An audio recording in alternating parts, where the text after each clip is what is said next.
The first thing I noticed was the quiet behaving like a rule, not the kind of quiet you earn after noise, not the kind that settles when men finally sleep. This was a quiet that had been arranged, measured, held in place, like the air was afraid to move without permission. Even the small sounds arrived carefully, as if they'd learned to keep their distance from one another. A lantern hissed somewhere behind me, the wick arguing with itself. The sound came in short, patient bursts, a faint sizzle, then nothing, then another sizzle, like someone trying to speak without being overheard. Metal clicked twice, once too sharp, once softer, as a latch found its seat. A boot scuffed across wood, not a step, just a correction, the kind a man makes when he realizes he's been standing wrong for too long. I looked at my hands because there was nothing else to do. There was dust in the lines of my knuckles, dust that didn't belong to me but had decided to stay there anyway. I rubbed my thumb against my forefinger, back and forth, until the skin warmed. The motion felt like timekeeping. The same small ritual I'd done in other rooms, in other waits, in other hours that refused to become anything else. Across the table, a pencil lay exactly where someone had left it, parallel to the edge as if alignment might make the world behave. Beside it, a folded paper had been opened and refolded so many times the creases had become their own language. I could tell where a finger always pressed, right along the same corner, forcing the paper into obedience, then letting it spring back with that quiet little crackle that never quite disappeared. Someone cleared his throat on the far side of the room and immediately seemed embarrassed by it. The sound was swallowed almost as soon as it formed. A chair protested as weight shifted, wood complaining under the gentlest movement. Then stillness again, thick and practiced. A watch ticked, not loudly, just enough to remind you that it was working, that it hadn't stopped, that it refused to share in the room's denial. Tick, tick, tick. Every third tick seemed to land a fraction late. Or maybe that was my mind hunting for irregularity the way a tongue worries a cracked tooth. I held my breath to listen, then exhaled slowly so I wouldn't add anything sudden to the air. A door somewhere down the corridor opened with a soft pull, not a shove. Voices slid through the gap, low, careful, clipped at the edges, and then the door eased shut again. The latch clicked. Silence returned to its place as if it had been waiting right outside, hand on the handle. I reached for my cup without looking. The metal was cold, colder than it should have been, as if it had never accepted the warmth of the room. When I lifted it, the bottom scraped the table with a thin, grating line that felt too loud. I paused, held it just above the surface, listening for someone to react. No one did. I drank anyway. The liquid tasted of tin and something older than tin. There was no comfort in it, only function. When I set the cup down again, I made sure it didn't scrape. Somewhere nearby, paper slid against paper. A man was sorting through something he already knew by heart. He did it the same way people straighten their collars when they have nothing else left to control. The sound was slow, deliberate, the whisper of sheets being aligned, edges tapped against the table, corners brought together until they made clean right angles. A pen cap came off with a faint pop. It didn't write. It hovered above the page, waiting for an excuse. In the corner of my vision, a shadow shifted along the wall, as if the lantern flame had leaned to one side to see what would happen next. I watched that shadow more than I watched the men. Shadows were honest. They moved when something changed, and they didn't pretend otherwise. No one spoke the obvious thing, that we had been waiting long enough for waiting to become its own event. The room smelled like wool and oil and damp wood. There was a faint undertone of smoke that didn't come from the lantern, the kind that clung to coats after too many nights near too many stoves. Beneath that, the sharp cleanliness of metal, cold instruments, cold decisions, waiting in their boxes. A man near the doorway adjusted the strap of something slung over his shoulder. Leather creaked softly. He loosened it, tightened it, loosened it again, as if a better fit might change the shape of the hour. When he finally stopped, his hand stayed on the strap. Fingers curled like he was afraid that letting go would mean admitting there was nothing left to adjust. The watch kept ticking. Tick, tick, tick. I tried to count the seconds, but the numbers wouldn't hold. They slipped away the moment I reached for them. Time in that room didn't behave like time outside. It didn't flow. It hovered. It gathered. It pressed down on small objects and made them heavier.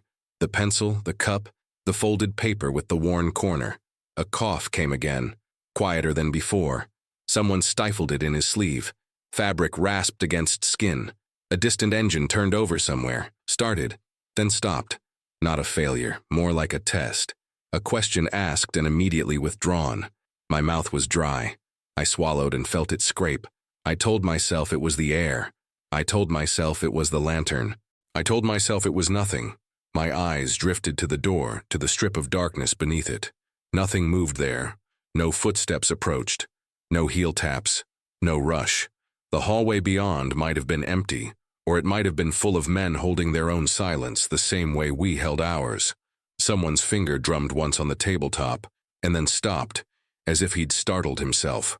The impulse to hurry had shown its face for a moment, and then been pushed back down. We were all pretending the pause was normal. The pause was the only thing that felt real.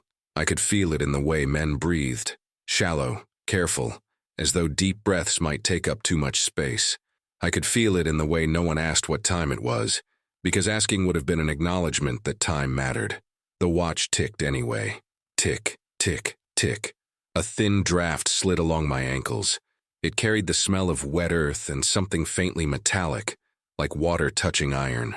The draft didn't belong in the room, which meant a door somewhere had opened or a window had shifted, or the building itself had exhaled. I leaned forward slightly, not because I needed to, but because my body wanted to do something, anything, that wasn't waiting. The chair creaked under me. Immediately I stopped moving. The creak hung in the air, lingering longer than it should have. It made the lantern hiss seem louder. It made the ticking feel like a reprimand. I fixed my gaze on the pencil again. I told myself that if it rolled, if it turned even a fraction, it would mean something. But it didn't move. It stayed parallel to the table's edge, perfect and indifferent. The folded paper's corner lifted a millimeter as the draft touched it, then settled back down. A tiny motion, almost nothing. Except in that room, almost nothing was the loudest thing there was. The watch continued. Tick, tick, tick, and with every tick, the pause didn't loosen. It tightened. It gathered around us like cloth being pulled into a fist.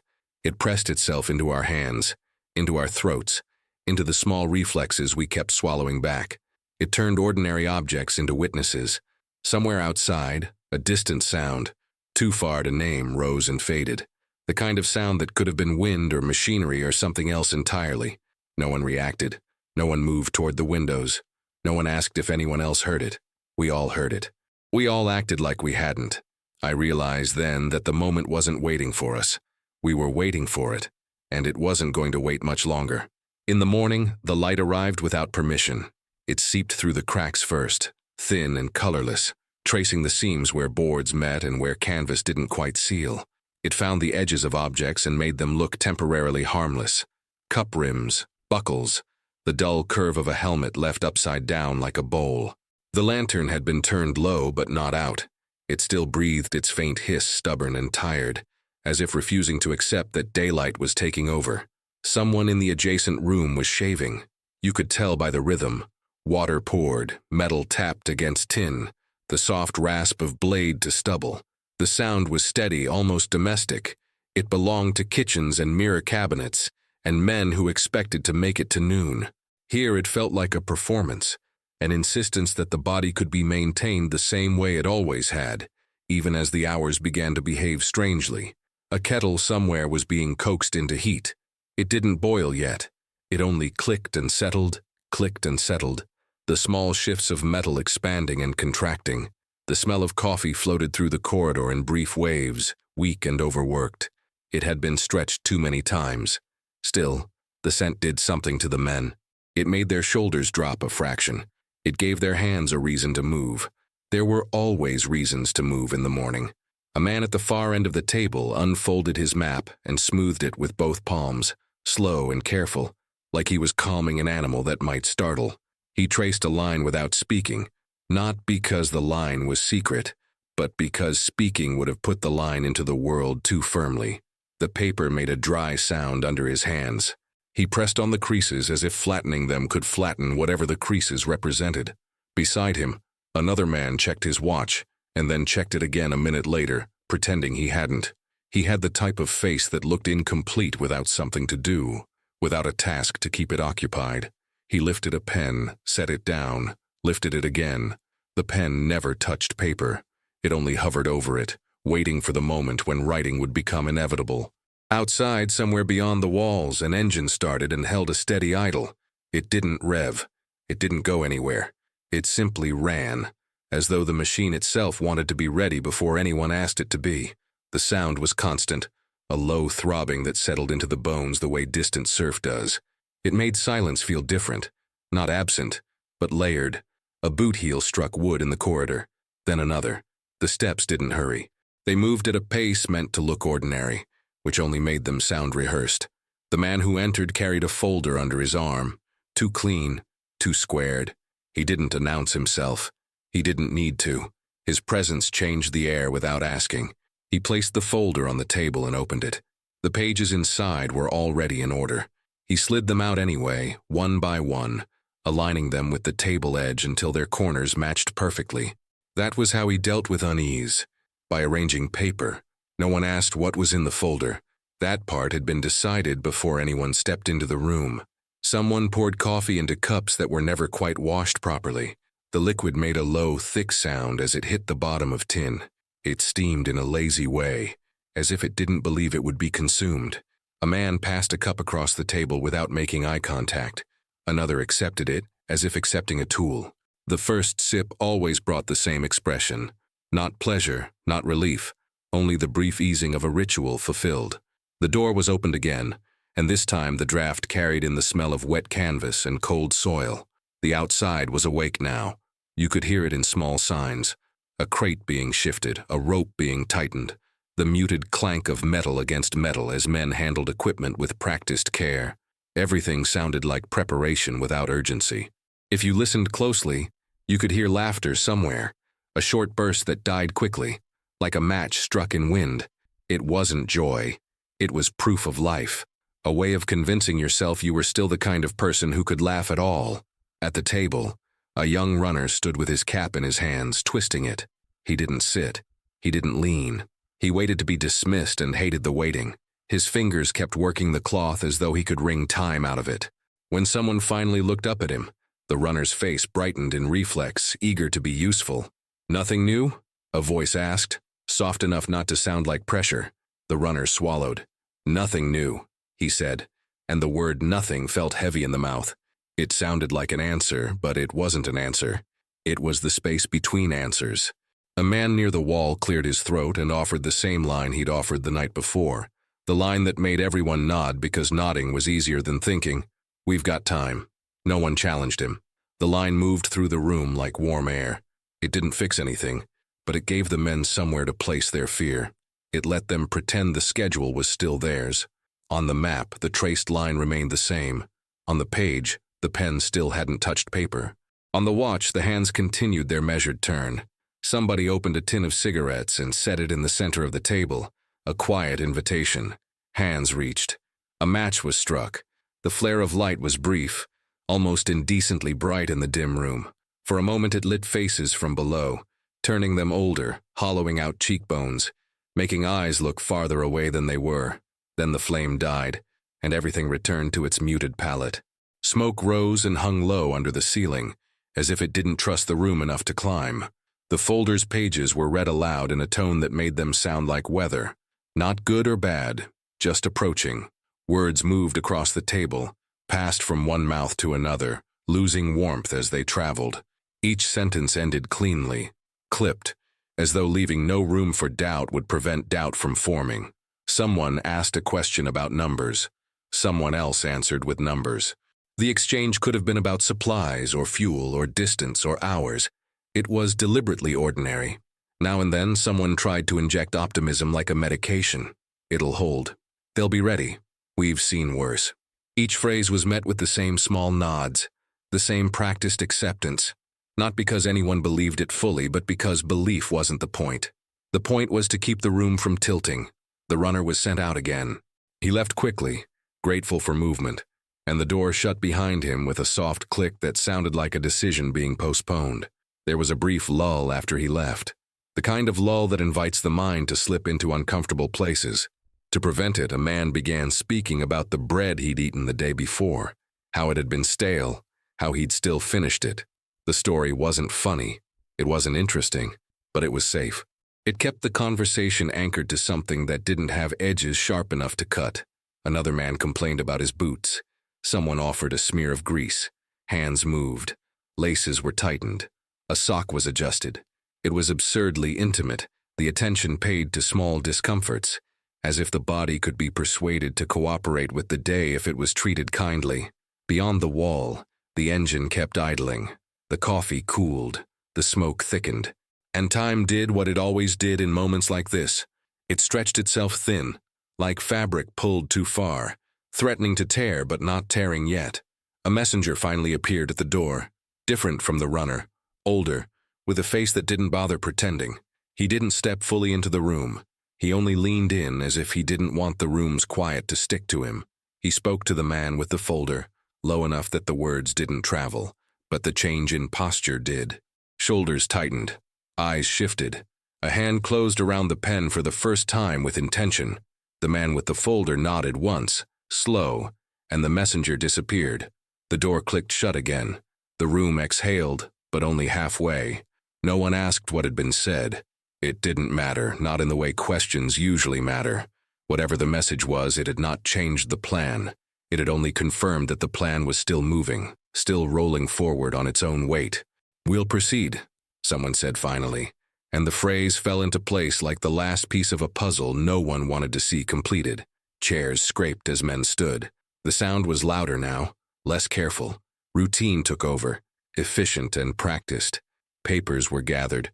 Buttons were fastened, caps were placed on heads. A map was folded with swift, trained hands, the creases returning to their familiar grooves. The pen touched paper at last. Only a signature. Nothing dramatic. Just ink, black and final, drying in the quiet air. When the last page was slid back into the folder, the man closed it with both hands, firm and gentle, as if sealing something fragile. He didn't look around at the others. He didn't need to. They were already moving. Outside, the idling engine rose in pitch. Somewhere, a chain clinked as it was lifted. A door was opened to the cold. And in the moment before anyone stepped through, the room held one final breath, long enough to almost believe it could stop what was coming. By midday, the air had changed its mind. It wasn't dramatic. It didn't announce itself. It simply grew heavier, as though the sky had leaned a little closer to the ground and decided to stay there. The light lost its edge, flattening everything it touched. Faces, canvas, the dull paint on vehicles lined up with careful spacing. Shadows shortened and then blurred, unsure of their purpose. A radio crackled once and then fell silent. No one reacted. The sound had become part of the landscape, like wind through wire or insects hidden in grass. A man reached over and adjusted a dial anyway, not because it needed adjusting, but because his hand needed somewhere to go. The static returned briefly, whispering nonsense, then smoothed itself out again. Men moved through familiar motions. Straps were checked for the third time. Buckles were tightened, loosened, tightened again. Someone tapped the side of a gauge with 2 fingers, the way people do when they don't trust what they're seeing but also don't want to question it aloud. The needle didn't move. That should have been reassuring. Instead, it felt like the needle was refusing to participate. A truck rolled forward a few feet and stopped. The driver leaned out, spat into the dirt, wiped his mouth with the back of his hand. He didn't look at anyone when he did it. The spit darkened the ground and disappeared almost immediately, soaked up as if it had never been there. Near the edge of the compound, 2 men argued quietly over something small, whether a crate had been counted, whether a mark on the manifest matched the mark on the wood. Their voices stayed low, their words clipped. It was the kind of argument that could have happened any day. That was the problem. It sounded too normal. A runner came back from the perimeter, breath steady, face flushed more from effort than alarm. He spoke to an officer in a tone that suggested routine. The officer listened, nodded once, and sent him off again with a brief gesture. No notes were taken. No times were recorded. The information slid into the day and disappeared. Someone mentioned the clouds. "They're moving faster," he said, like he was commenting on a change in temperature. Another man squinted up, shielding his eyes with his hand. "Wind up high," he replied. "Won't reach us." The first man nodded, satisfied, and the subject died. The clouds continued anyway, their undersides darkening, folding in on themselves in ways that didn't quite match the wind on the ground. A kettle was put back on heat, forgotten, then remembered. When it began to whistle, too shrill and too sudden, a hand slapped it off almost angrily. The sound had cut through the air in a way nothing else had, and for a second too many people had looked up at once. The kettle was moved farther away, as if distance alone could teach it better manners. At the radio table, a man frowned at his headset. He lifted one ear cup, then the other, adjusting them with careful patience. "Say again," he said into the mouthpiece, his voice calm, untroubled. There was a pause, his brow furrowed slightly. "Say again," he repeated, still calm. Static answered him, not loud, not violent, just enough to erase the shape of words. He glanced at the clock on the wall. It had stopped. The second hand was frozen in a position that looked intentional, as though time had chosen that exact moment to rest. He tapped the glass with his knuckle. The hand didn't move. "Been like that," someone said without looking over. "Since yesterday." The man nodded and turned back to the radio. The stopped clock remained on the wall, an object among objects, ignored because acknowledging it would have meant acknowledging something else. Outside, a line of men waited to be assigned. They stood with a casual looseness, weight shifting from one foot to the other, helmets hanging from fingers. Someone told a joke about a town they'd passed through weeks earlier. Laughter came easily, too easily, and ended just as quickly. No one tried to stretch it out. A sergeant walked down the line, checking names against a list. He paused at one, looked up, frowned. "He was here earlier," someone offered. "He'll be back," the sergeant said, and drew a neat line through the space anyway. It wasn't a decision. It was an assumption written in ink. Farther off, near the trees, a sentry adjusted his stance and leaned into his rifle. He stared into the distance, not scanning, just looking. The view hadn't changed in hours, but he kept watching it as if repetition might reveal something new. A bird startled from the branches and flew low, fast, away from the compound. The sentry followed it with his eyes longer than necessary, then looked away, embarrassed by his own attention. A vehicle at the rear failed to start on the first try. The engine coughed, sputtered, then went quiet. For a brief moment, conversation thinned. A few heads turned. The driver tried again. This time, the engine caught, rough at first, then steady. Relief spread through the area in a way that was almost physical, a collective easing that went unremarked. "Cold," someone muttered, though the day was anything but.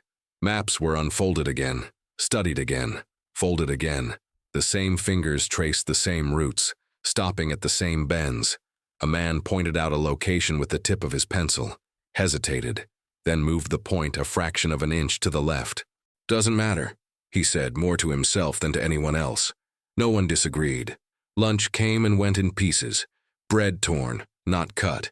Meat shared from a single tin. Water passed hand to hand. Men ate standing up, sitting on crates leaning against tires. It was fuel, not a meal. No one lingered over it. A low rumble passed through the ground, felt more than heard. Someone paused mid-bite, listening. The rumble faded. He shrugged and finished chewing. "Probably nothing," he said, and the word probably did all the work. At the radio, the man with the headset stiffened slightly. He listened, nodded once, then shook his head, as if the signal had disappointed him. He didn't call anyone over.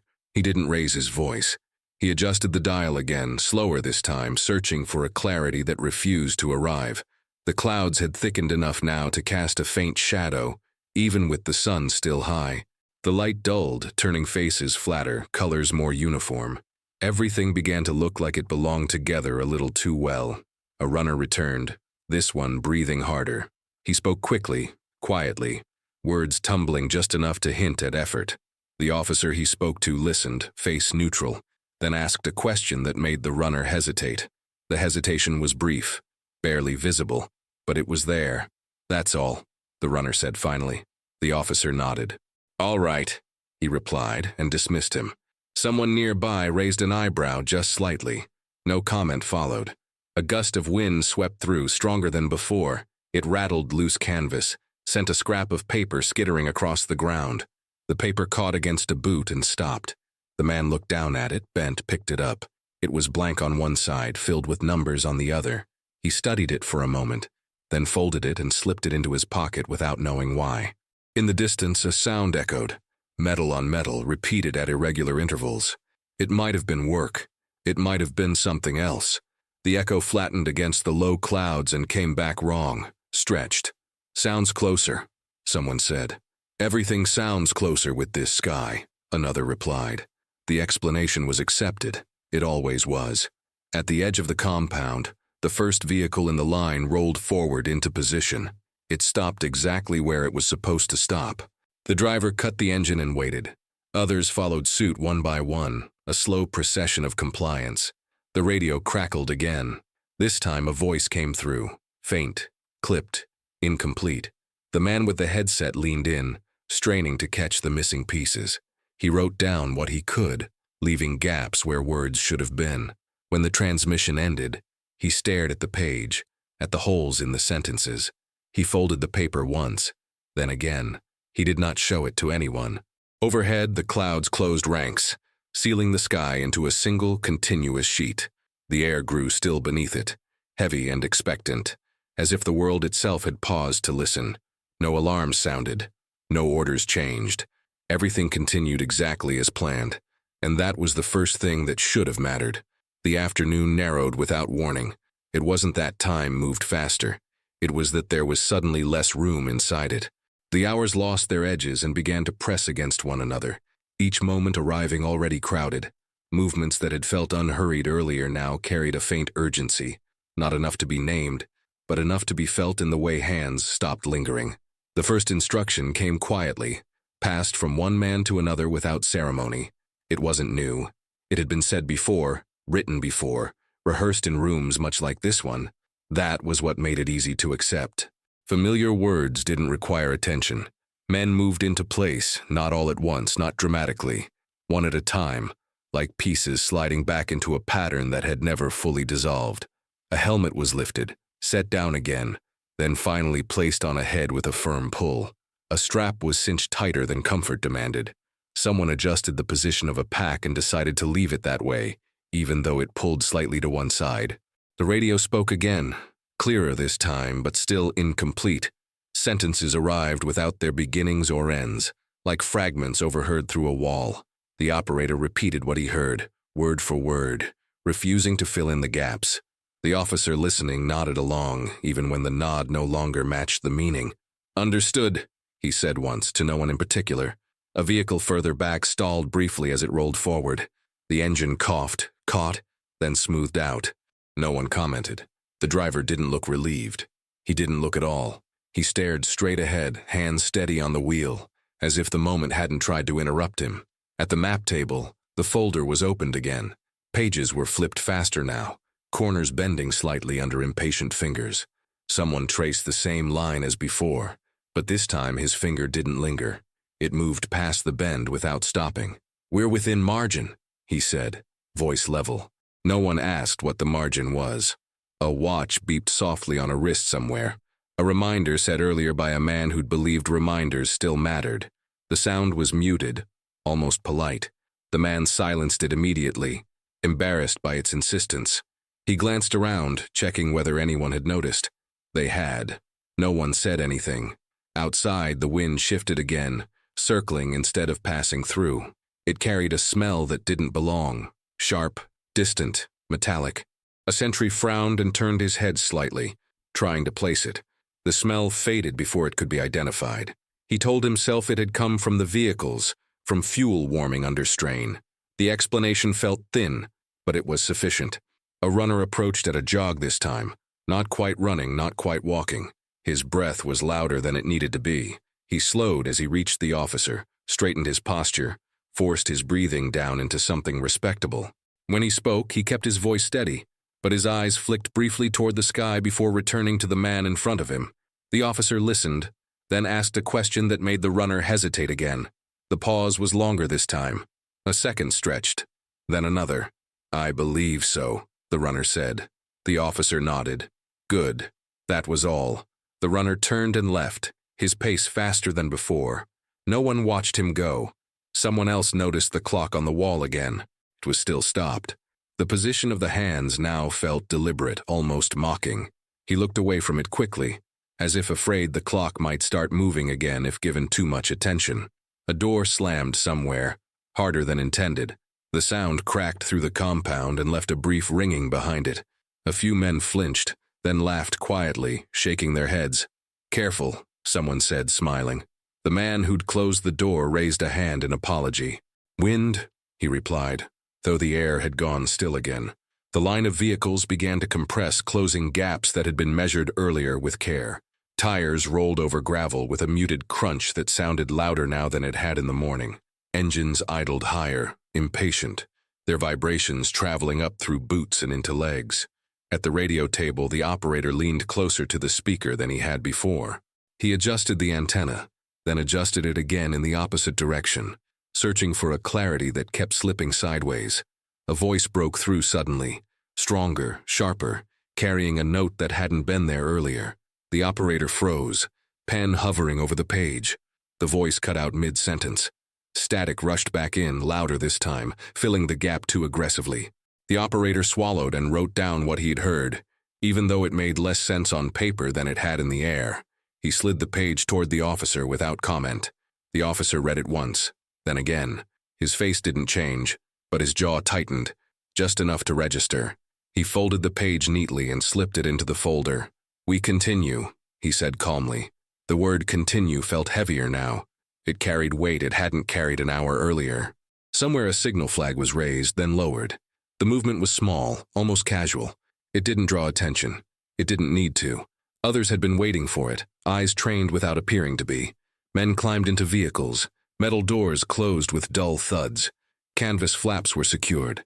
The interior sounds of preparation, clips seating, straps tightening, hands brushing against steel, merged into a low, continuous murmur. A man paused with one foot on a step, looking back toward the compound. His gaze lingered on the empty doorway, the map table, the place where the clock refused to move. For a moment, it looked as if he might speak. Instead, he climbed the rest of the way in and pulled the door shut. The engines rose together now, no longer idling, no longer tentative. The ground trembled under the collective weight of readiness. Dust lifted and hung in the air, caught beneath the low ceiling of cloud. The officer checked his watch again. This time he didn't pretend it was casual. He took a breath through his nose, slow and measured, then let it out just as slowly. "All units," he said into the radio, his voice even, uninflected. He paused, not for effect, but because the air itself seemed to resist being cut. Then he spoke again, and somewhere between the pause and the words that followed, the space where hesitation still lived grew dangerously small. No one noticed the exact moment it happened. There was no sound to mark it, no signal sharp enough to demand attention. It arrived the way certain realizations do, quietly, already complete by the time anyone sensed it had formed. A vehicle at the front of the line rolled forward half a length farther than intended. The driver corrected immediately, easing back into position, tires settling into the gravel with a soft crunch. It was a small thing, a correction that worked. No one commented on it, but the spacing had changed, just enough to alter the rhythm the line had held all day. At the radio table, the operator reached for a fresh sheet of paper and realized there were none left. He hesitated, then turned over a used page, smoothing it flat with his palm. The old notes bled faintly through the fibers, shadows of earlier information refusing to disappear. He wrote over them anyway. The antenna, adjusted so many times it should have been left alone, shifted slightly in the breeze. The operator noticed, reached up to fix it, then stopped. He let his hand fall back to the table. The signal was holding, for now. Interfering again felt like tempting something that had already been tested enough. Someone laughed once, abruptly, at a remark that wasn't meant to be funny. The laugh ended as soon as it began. No one joined in. The man who laughed cleared his throat and looked down, as if he'd broken an unspoken agreement about tone. The officer with the folder opened it one last time, not to read, just to check that everything was where it was supposed to be. Pages aligned, signatures dry.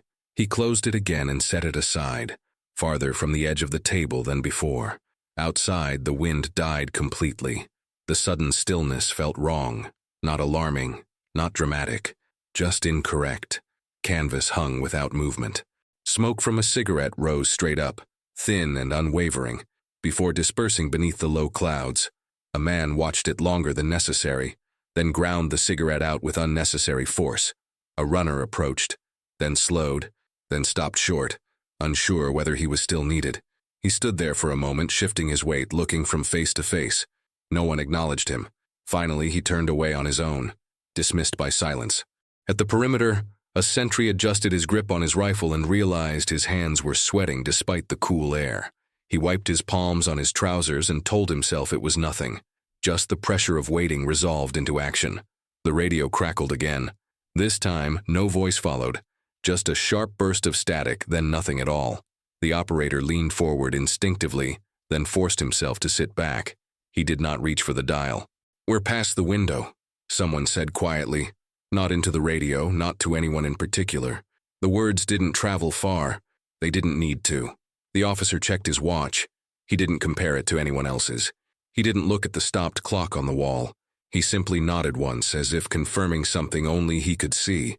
A signal was given, small, almost apologetic. A hand lifted, a hand lowered.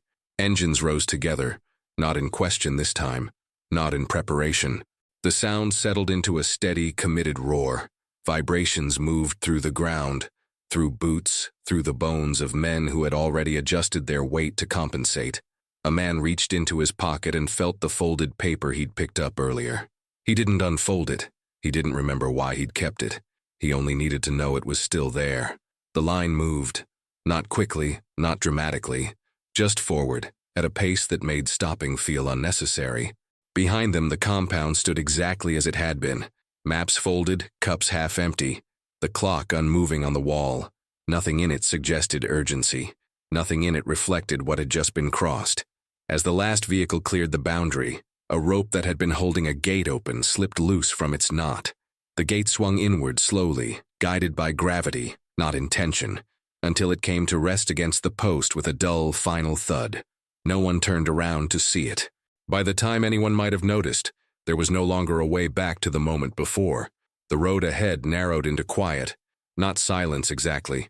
There were still engines, still the low mechanical breathing of motion, but the noise felt distant now, as if wrapped in cloth. The sound no longer belonged to the ears so much as the body, vibrating through seats and floorboards, settling into muscle and bone. Conversation had stopped without agreement. No one had said there was nothing left to say. It had simply become unnecessary. The vehicles moved at a measured pace, careful not to outrun one another. Spacing was kept by instinct now, not instruction. Drivers watched the rear corners of the trucks ahead, the slight sway of canvas, the flicker of brake lights that never quite came on. Dust rose and hung low, refusing to disperse, turning the world ahead into a blurred corridor of muted color. Inside one of the trucks, a man counted his breaths. He didn't mean to. The rhythm imposed itself. In, out, pause. In, out, pause.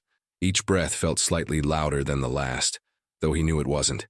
He pressed his tongue against the roof of his mouth and swallowed, listening to the small internal sounds that seemed suddenly magnified. Across from him, another man sat with his hands resting on his knees, palms down. His fingers twitched once, then stilled. He stared at a rivet in the metal wall, the paint chipped around it in a shape that vaguely resembled a coastline. He traced it with his eyes again and again, as if memorizing it for later. Someone coughed and apologized automatically. "No problem," came the reply, equally automatic. The road surface changed, the vibration underfoot shifting from rough to smoother ground. The transition was subtle but unmistakable. It carried with it the sense of passing a marker no one had bothered to name. Outside, the landscape flattened, the horizon dissolving into the low sky until it was difficult to tell where one ended and the other began. A radio squawked briefly in one of the lead vehicles. A fragment of sound emerged, half a word, half a breath, then cut off. No one reached for the handset. The fragment lingered in the air longer than it should have, unfinished. A man checked his watch again, though he already knew what it would say. The hands moved. Time, at least, had not frozen out here. He let his wrist fall back into his lap and closed his eyes for a moment, not to rest, but to limit what he had to process. When he opened them again, nothing had changed. The convoy slowed, not abruptly, just enough to register. Engines dropped in pitch, then steadied. Boots shifted. Bodies leaned forward almost imperceptibly, responding before thought could catch up. Somewhere near the front, a vehicle stopped completely. The one behind it did the same, then another, then another. The sequence traveled backward through the line, each halt absorbed quietly, without surprise. The final truck rolled to a stop and settled into stillness with a soft creak of suspension. No orders followed. No voices rose to explain the pause. Engines idled, their sound now the dominant presence, filling the air with a low, continuous hum that made it impossible to hear anything else clearly. Heat radiated upward, warping the air just above the hoods. The smell of fuel grew stronger, sharper. A man lifted the edge of the canvas flap and looked out. He didn't lean far enough to be obvious. He didn't want to be the first to see too much. He let the flap fall back into place and said nothing. Somewhere ahead, metal clinked once, then nothing. The waiting returned, but it was different now. Thinner, taut. It no longer spread outward. It pressed inward, drawing attention to the smallest sensations. The scrape of fabric against skin, the ache beginning to form at the base of the spine, the slow bead of sweat tracing a path down a temple. Breathing became careful again. In, out, in, out. A man reached up and adjusted his helmet strap, then realized it was already as tight as it could be. He left his hand there for a moment anyway, needing the contact. When he lowered it, his fingers brushed against the folded paper in his pocket. He felt its edges reassuringly solid. The engines continued to idle. The sky did not move. No one checked the road behind them. No one spoke into the radio. The pause stretched, not forward, not backward, only deeper. And in that suspended space with everything aligned and nothing yet unleashed, time drew in one last breath and refused to let it go.